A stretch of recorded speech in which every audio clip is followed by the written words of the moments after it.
remains head to vote in a general election on Tuesday, dominated by anxieties at home and abroad. Across Denmark, voters say their priorities remain firmly domestic: healthcare, inequality, the environment, and global security.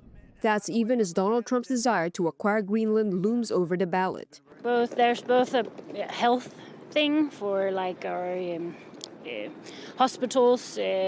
There's some staffing issues. That's something we talk about. And then, yeah, of course, everything around us. Who are we afraid of?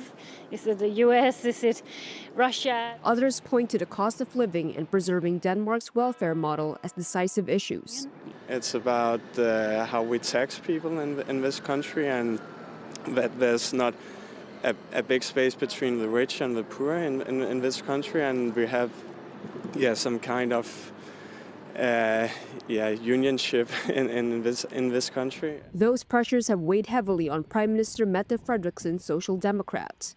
Opinion polls show the party heading for its weakest result in more than a century, amid voter fatigue after nearly 7 years in power and criticism that the government has not done enough to protect welfare standards.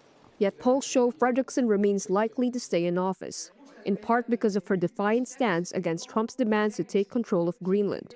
The U.S. president's repeated calls to annex a semi-autonomous Danish territory and his refusal earlier this year to rule out military force briefly boosted Frederiksen's standing, allowing her to cast herself as a steady leader in a time of crisis.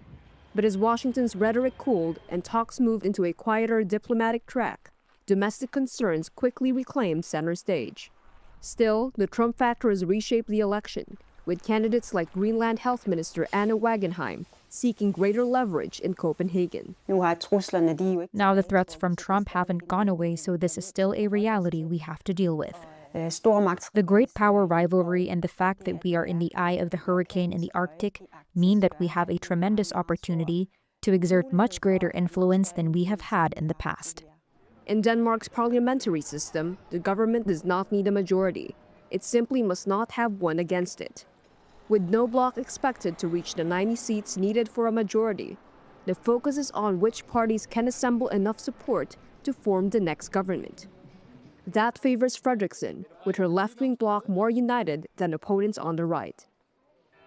For voters, the choice on Tuesday is whether a promise of steady leadership is enough to overcome growing unease over the cost of living and the future of Denmark's welfare state.